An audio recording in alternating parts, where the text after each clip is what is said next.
Bonjour à tous et à toutes, bienvenue sur Free Matin. Nous sommes le lundi 15 janvier de l'an 2018. Nous espérons que vous avez passé un agréable week-end en compagnie de nos programmes. Nous sommes très heureux de vous retrouver ce matin pour votre émission quotidienne Free Matin. La suppression du droit de grève fait couler beaucoup d'encre et de salive dans notre pays. Après le sitting de l'UNAMAB et des autres centrales syndicales, l'adrénaline monte encore dans notre pays. Les principaux acteurs sont divisés et nous allons vers une paralysie de toute l'administration publique ce jour. Nous ferons le débat dans un instant avec Kader Achirou et Elie Adjiran. Il est journaliste à Canal 3 Bénin. Nous aurons droit à la une des journaux, comme d'ailleurs tous les matins avec vous, Kader Achirou. Bonjour. Bonjour Nadège Dimon. Chers amis internautes, bonjour. Trois sujets majeurs à la une des journaux ce matin. Nous avons le retrait du droit de grève à certains fonctionnaires de l'État, les clarifications de l'Assemblée nationale au sujet de la polémique autour de la désignation des membres du COSLEPI, les réformes et innovations à l'aéroport international Cardinal Bernardin Gantin de Cotonou. Et vous aurez droit également ce matin à votre bulletin d'information, une présentation de Carles Kitomé. Bonjour. Bonjour Nadège, chers amis internautes, bonjour. La semaine s'annonce très agitée dans l'administration publique car toutes les centrales syndicales et les syndicats indépendants promettent de rejoindre les syndicats de la justice pour la grève. La journée de demain sera déterminante car c'est la journée choisie par les centrales pour échanger avec tous les responsables syndicaux.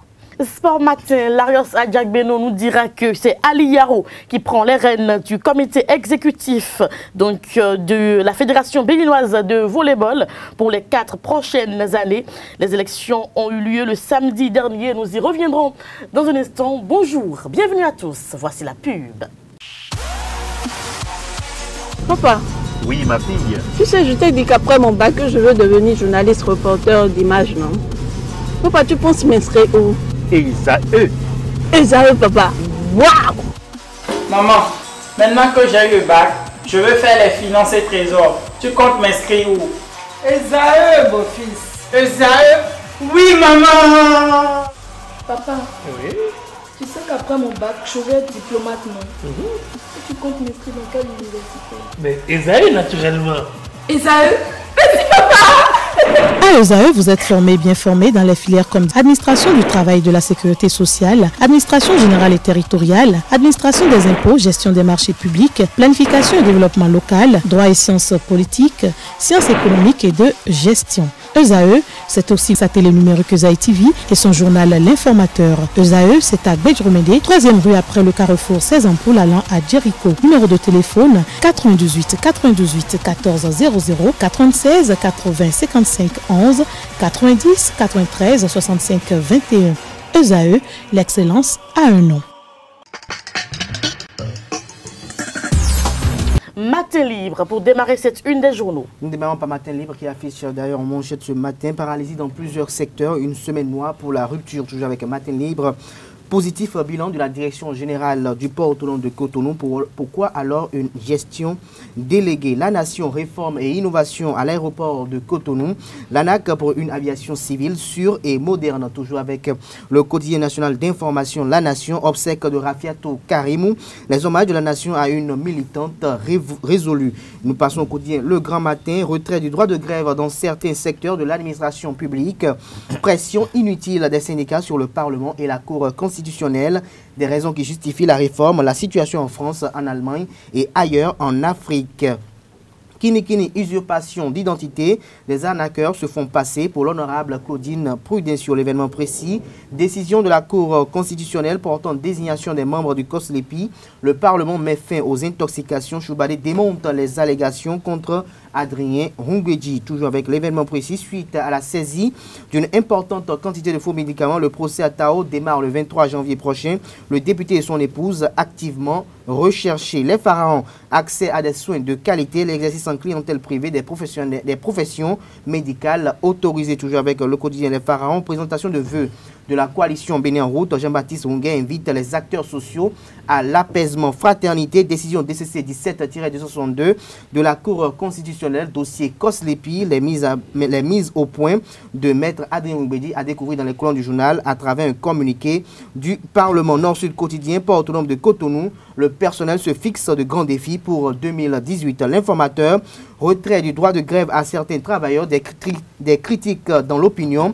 L'honorable Agonkan justifie. Béonville propose le modèle allemand, toujours avec le quotidien L'Informateur, toujours au sujet du retrait du droit de grève, réquisition de magistrats en cas de grève, des syndicats s'y opposent par voie d'huissier. Le potentiel pour un rejet de la loi supprimant le droit de grève, des syndicats font un chantage à Théodore Olo. Le matinal, retrait du droit de grève à certains fonctionnaires.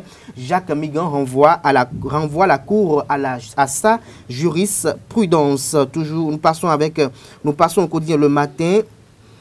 Polémique autour de la suppression du droit de grève, des débrayages pour influencer. La Cour est toujours avec Le Matin. Présentation de vœux de nouvel an à la FJPMB, la HAC, le CNPA et l'UPMB encouragent la fédération. Le quotidien Nokoué, grève générale contre la suppression du droit de grève. La semaine sociale de tous les dangers. Toujours avec le quotidien Le Nokoué, plénière au palais des gouverneurs à Porto Novo. Les deux représentants des députés de la CBDH connus ce jour. Le pays émergent. Gestion approximative du pays par le chantre de la rupture. Patrice Talon a déçu sur toute la ligne. Boniaï avait pourtant prévenu. Le meilleur paralysé de l'administration béninoise dès demain pour s'opposer au droit de grève. À quoi jouent les centrales et confédérations syndicales? Vivement la levée de boucliers pour instaurer la paix. 16 janvier, une date mémorable et pleine d'événements historiques. Le potentiel encore. Marche de protestation du FSP sur l'esplanade de l'Assemblée nationale vendredi dernier, un événement sportif en manque d'acteurs, le Béninois libéré pour finir. Ayant appris par un charlatan que ses collègues veulent empoisonner son fauteuil, Adrien Ongwedji est la précaution du siècle. Toujours avec le Béninois libéré pour mettre un thème à cette revue. Crispation et tension dans l'administration publique, grève générale de 112 heures. Prend effet demain. Merci à vous, Kadera Chirou, pour la présentation de la une des journaux. Nous passons au bulletin d'information. Chers amis internautes, bonjour. Bienvenue sur le premier bulletin d'information de la semaine sur ZAE TV. 16 janvier 1977, 16 janvier 2018, demain marquera les 41 ans de l'agression impérialiste subie par le peuple béninois. Un événement qui a réuni tous les Béninois autour de la cause nationale. C'est la date choisie par la plupart des centrales syndicales pour décider du comportement à adopter face à l'exécutif. Le triomphe de l'esprit de l'unité nationale pourra peut-être désamorcer ou atténuer les mouvements qui sont prévus. Les 6 centrales syndicales du Bénin étaient en sitting le vendredi 12 janvier dernier sur l'esplanade de l'Assemblée nationale. Ils ont délivré à l'occasion un message à l'endroit du président du Parlement et de tous les députés. Cette déclaration a été reçue par le directeur du cabinet de la deuxième autorité du pays et par le secrétaire général administratif de l'Assemblée nationale. Ce mouvement de protestation condamne une complicité entre le gouvernement et le Parlement qui laisse passer depuis quelques mois des lois jugées liberticides par les manifestants. Comme annoncé, les centrales syndicales ont assailli l'esplanade de l'Assemblée nationale ce 12 janvier pour un sit-in. Les secrétaires généraux des centrales ont pris la parole avant la déclaration, qui pour souhaiter la bienvenue, qui pour exhorter les militants à ne pas baisser les bras. Ceux qui sont venus nous soutenir, aussi bien à visage découvert que dans l'anonymat, dans tous les cas, les confédérations et centrales syndicales du Bénin vous remercient tous et saluent le courage de tous les travailleurs. L'activité de ce matin est un sit-in. Mais un sit-in de protestation au niveau de l'Assemblée nationale. Camarades secrétaires généraux des différents syndicats, affiliés ou non aux confédérations, je veux parler des non-affiliés, particulièrement ceux du ministère des Finances, ceux du port autonome et d'autres secteurs. Vous m'excusez si j'en ai oublié. Camarades, différents responsables départementaux, communaux, à divers niveaux de tout le pays. Camarades militants, population, parce que ici je vois des femmes, je vois des artisans, ce n'est plus simplement les travailleurs militants des confédérations. Nous vous souhaitons la bienvenue sur l'esplanade de l'Assemblée nationale à Porto Novo ici. Avoir déjà le nombre de participants, je peux dire que le sit-in a été un succès. C'est la lutte des travailleurs qui nous a conduits à la conférence nationale. et la grève a été constitutionnalisée. C'est un acquis de la conférence nationale.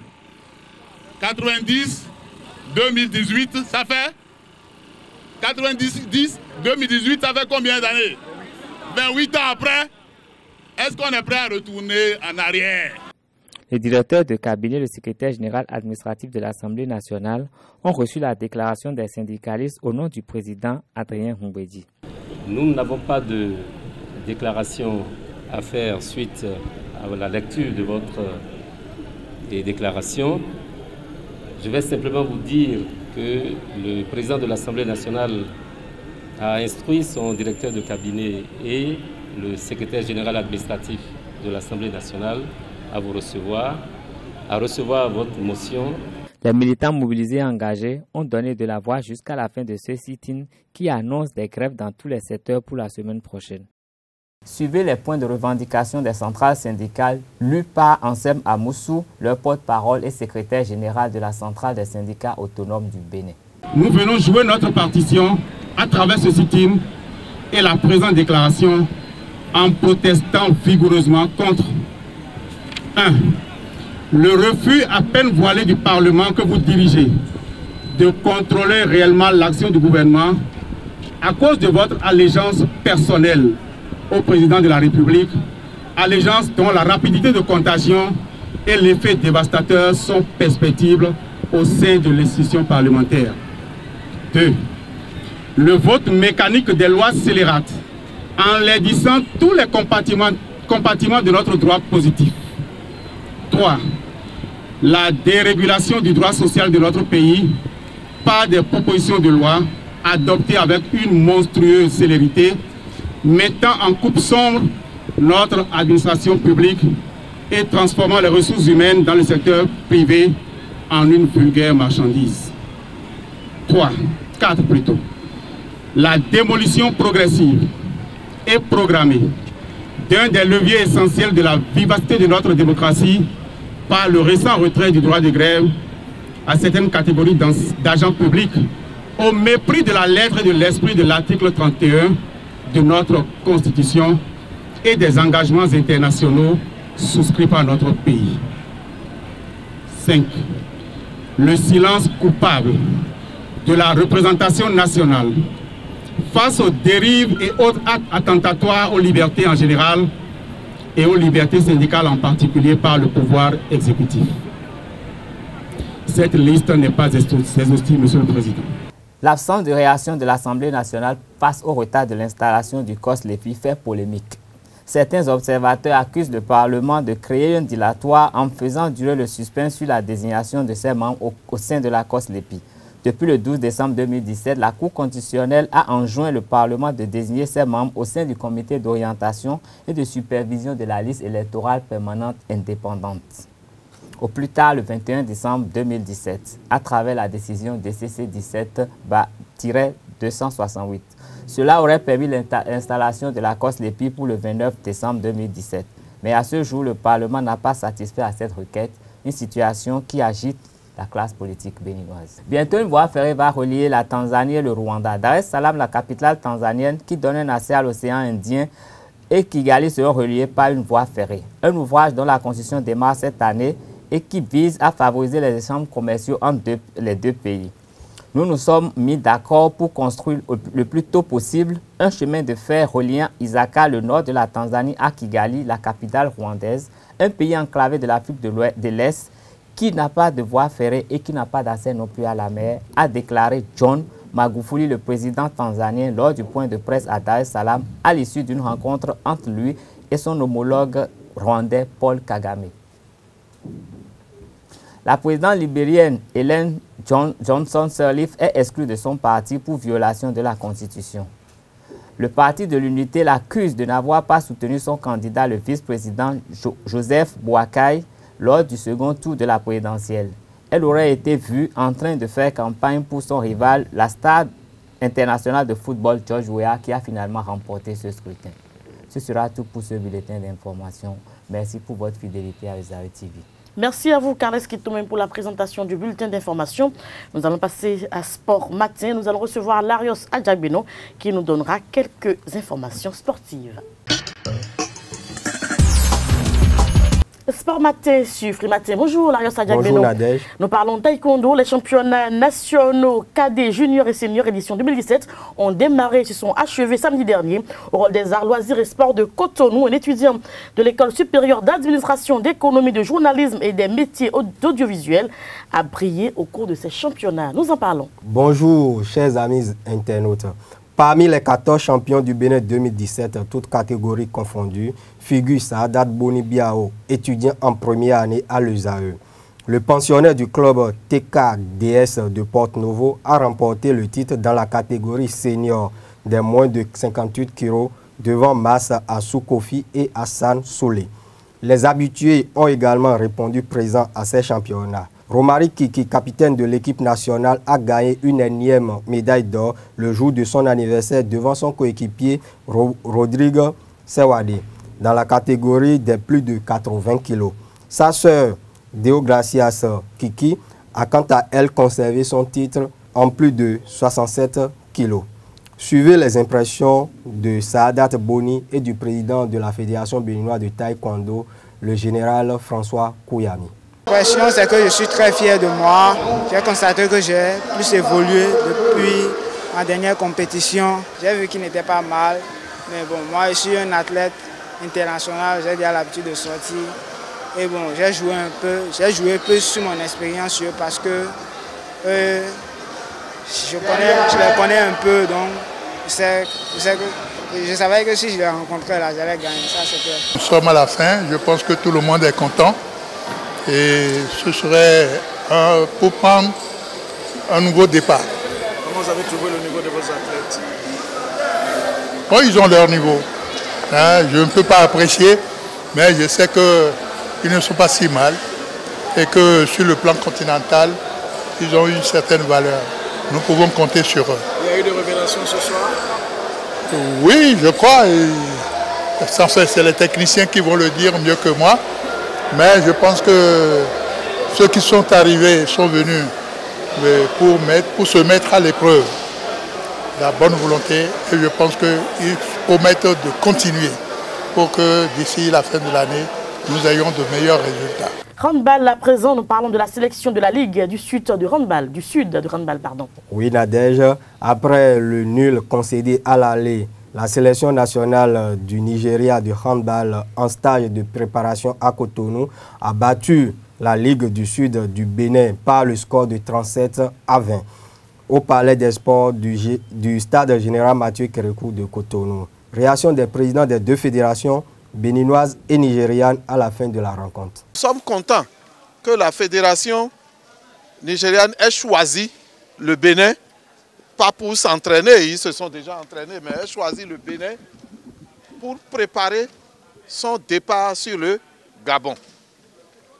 Et c'est ça que je viens de leur dire, qu'ils doivent savoir qu'ils vont au Gabon, pas seulement pour le Nigeria, ils vont au Gabon pour le Bénin, ils vont au Gabon pour l'Afrique de l'Ouest.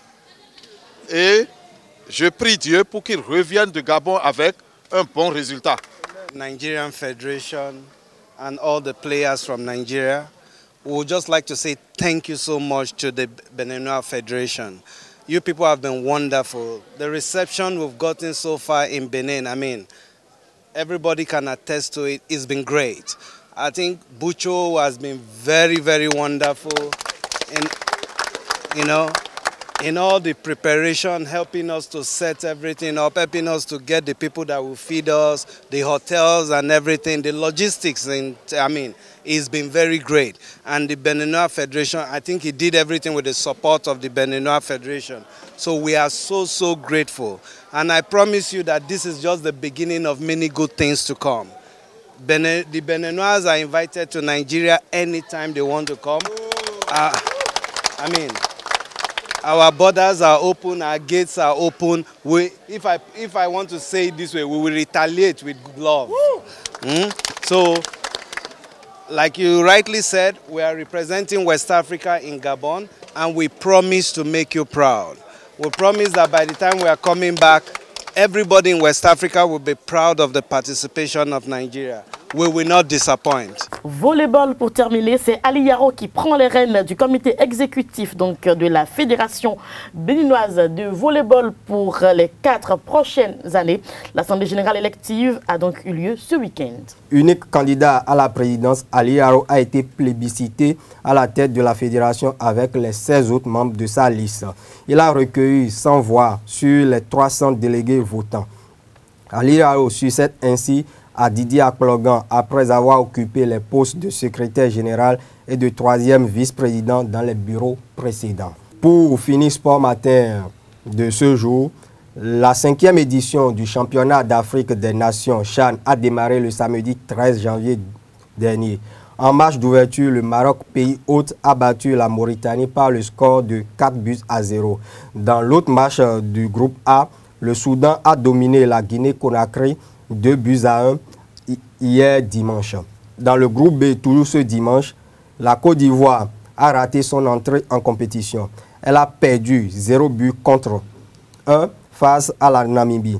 Puis, la Zambie a disposé de l'Ouganda sur le score de 3-1. La compétition se poursuit aujourd'hui avec les matchs de la poule C, Libye, Guinée équatoriale à 16 h.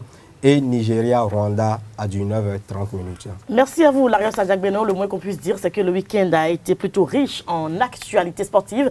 Nous passons au débat sur Free Matin. Nous recevons Elie Adjiran. Il est journaliste à Canal 3 Bénin. Face à Kader Achirou, nous allons essayer de décrypter l'actualité nationale. Le débat sur Free Matin, Elie Adjiran, bonjour. Bonjour Nadège. Vous êtes journaliste à Canal 3 Bénin, bienvenue. Kader Achirou, vous êtes là pour le débat également, bienvenue. Nous parlons donc de la suppression du droit de grève qui fait couler beaucoup d'encre et de salive dans notre pays. Depuis quelques jours, nous avons suivi les sittings de l'UNAMAB et des autres centrales syndicales. Elie Adjiran, comment vous analysez cette actualité-là dans notre pays? Ok, merci Nadège. Déjà, comme je l'apprécie comme tout le monde, mais moi, d'abord, de par ma position en tant que journaliste, j'estime d'abord que le retrait du droit de grève est d'abord une chose très mauvaise.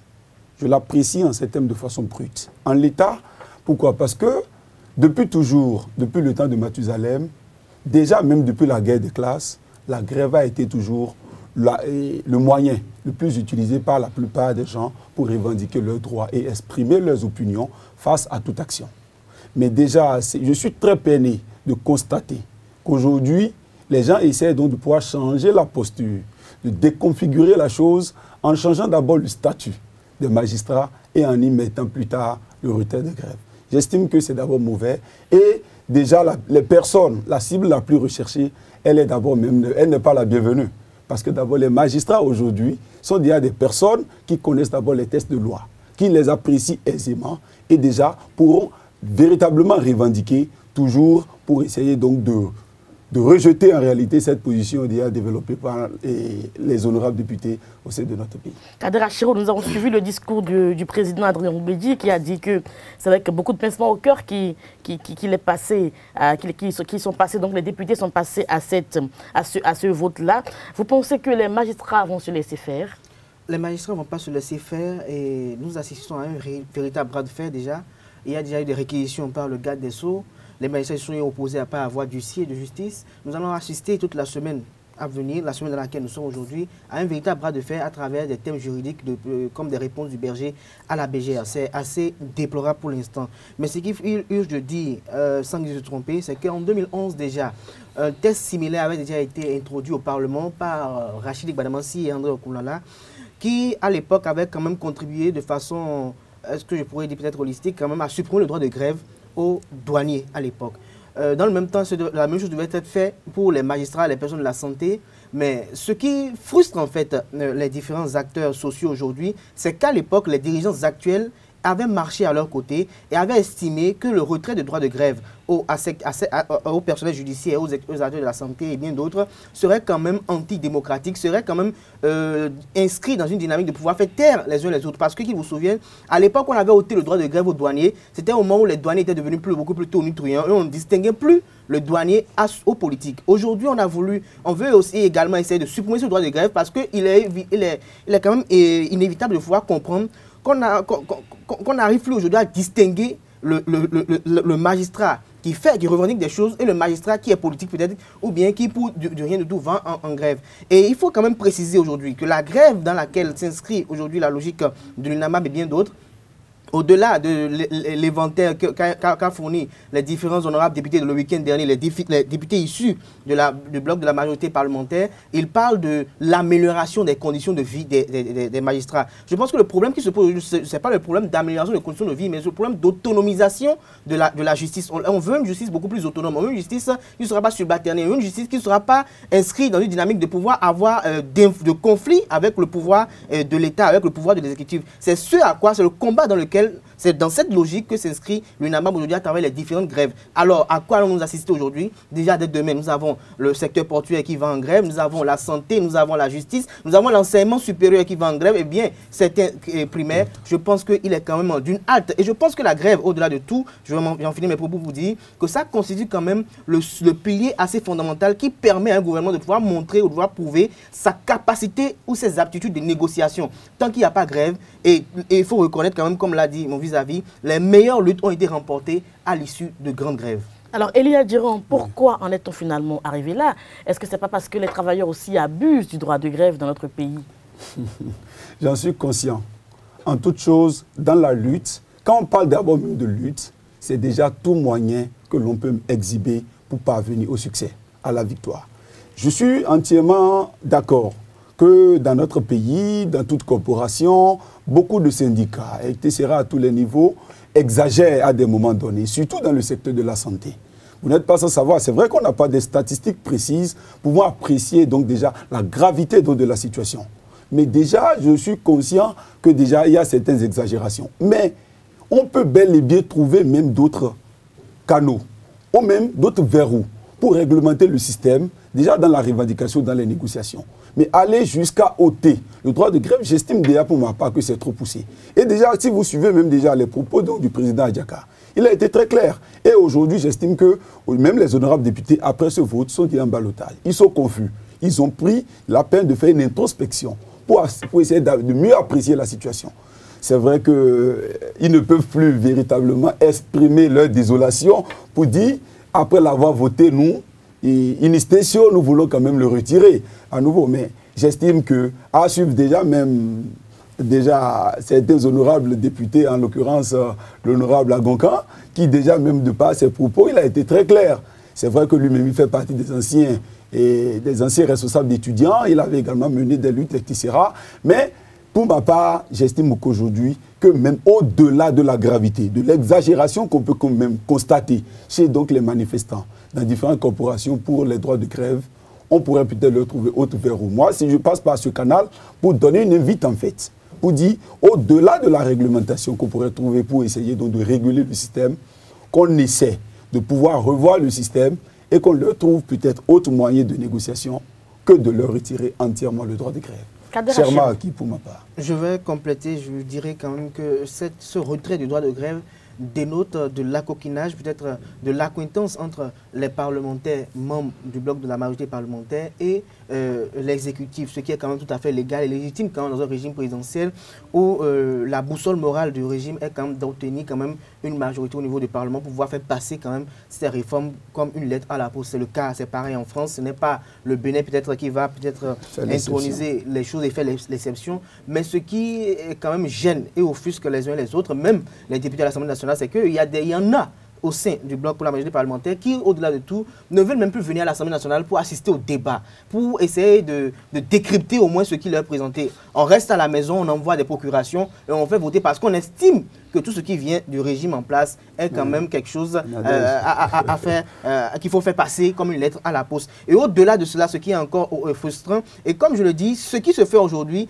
loin même du droit de grève, de revendication aujourd'hui, c'est quand même une guerre de personnes, parce que les uns et les autres, comme je l'ai dit en entame de mon intervention, estiment qu'un régime qui a milité aux côtés de nous, qui a estimé que ce qui devait être fait à l'époque n'est pas comme légitime, n'est pas légal, comment eux là aujourd'hui au pouvoir peuvent décider d'aller dans le même sens et encore aller plus loin que cela. Et ce qui est encore ahurissant au niveau des différentes centrales et confédérations syndicales, c'est que même les ministres, il y a eu un remaniement récemment, il y a des ministres même qui refusent même de rencontrer les partenaires sociaux pour essayer de dialoguer. Il y a des mouvements de débrayage de part et d'autre dans le secteur ministériel, mais ils ne cherchent même pas à rencontrer les responsables. C'est-à-dire qu'on se fout royalement d'eux parce qu'on estime que l'État est assez puissant, on estime qu'aujourd'hui, quel que soit ce qui se passera, on va liquider les gens, on va les remplacer. On a même dit, on a même menacé le président Diaka de ce que s'il continue à observer des mouvements de grève de la sorte, qu'il sera radié de la fonction publique. Il y a eu le Bernard Metto qui a été radié de la fonction publique, on n'en parle plus. Et c'est comme l'impression que tout ce qui se passe aujourd'hui, le gouvernement dans sa stratégie essaie quand même de dérouter les uns les autres. On a amené l'affaire maintenant pour essayer d'enlever les gens du Ravib. On amène ces affaires de grève maintenant pour enlever les gens de maintenant aujourd'hui. Les centrales et conférences syndicales ne chantent plus du Laurent Maintenant, ils chantent du droit de grève. Alors demain, qu'est-ce qu'on amènera? Donc je pense que la politique est vraiment une politique de ruse et de rage. Et il est impératif que les uns et les autres se lèvent aujourd'hui pour essayer quand même de lever comme un pour parer à cela. Merci à vous, Kader Achirou-Eli. Oui, Nadège, si tu me permets, je pense aussi, je vais même aussi loin pour dire, c'est même en réalité une question de planification.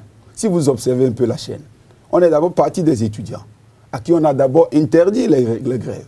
On leur a d'abord ôté cela. Les gens ont revendiqué, ils ont été à la Cour constitutionnelle, ils ont fait des plaidoyers, afin donc de revenir, ou peut-être de revenir sur cette décision. Aujourd'hui, c'est déjà les magistrats. Demain, vous allez voir, c'est les enseignants. Donc en réalité, je ne suis pas dans le secret de Dieu. Je suis juste en train d'apprécier au fait les faits et par rapport à leur contexte. Et déjà, si ça évolue comme ça, ce serait véritablement triste pour notre nation. Parce que nous sommes dans un État démocratique et c'est vrai, depuis Montesquieu, on a parlé de la séparation des pouvoirs. C'est vrai qu'au-delà de cette indépendance ou de cette séparation, il doit y avoir une interférence. Mais il ne doit pas avoir une hégémonie. C'est comme si les choses évoluent sous forme de tutorat. Où déjà en réalité les honorables députés qui se disent être de la majorité parlementaire sont au chevet indirect, sont au service donc de l'exécutif sans pouvoir véritablement exhiber. Or ils ignorent qu'ils sont dans les représentants du peuple. Au-delà de toutes ces décisions qui sont en train d'être prises au niveau de l'Assemblée, ils doivent pouvoir consulter et rechercher l'intérêt général de la nation. Pour dire que si déjà les citoyens, qu'ils soient Tchoumi ou un citoyen lambda, exprime déjà une certaine désolation par rapport à une décision parlementaire ou par rapport à une décision gouvernementale, qu'ils aient quand même l'expression nécessaire de pouvoir l'exprimer. Le refus de s'extérioriser, c'est de faire en réalité, c'est de faire cacher au fait la douleur au sein donc d'une nation. Et c'est notre forme donc de guerre qui se prépare inlassablement. Merci à vous, Elia Diran. J'estime qu'on n'arrivera pas au pire. C'est la fin du débat. Merci à vous, Kader Achirou. Merci. Si vous permettez très rapidement. Je dirais qu'aujourd'hui, les regards sont tournés vers la Cour constitutionnelle et on espère que la Cour constitutionnelle dira le droit, non pas comme l'indique déjà l'esprit du pouvoir, mais en toute objectivité. Merci à vous, Kader Achirou, Elia Diran. Merci. Je rappelle que vous êtes journaliste à Canal 3 Bénin. Avec vous, nous avons fait le débat ce matin sur votre émission Free Matin. Merci. C'est la fin de l'émission. Merci pour l'attention. À demain pour un nouveau numéro. Portez-vous bien. Au revoir.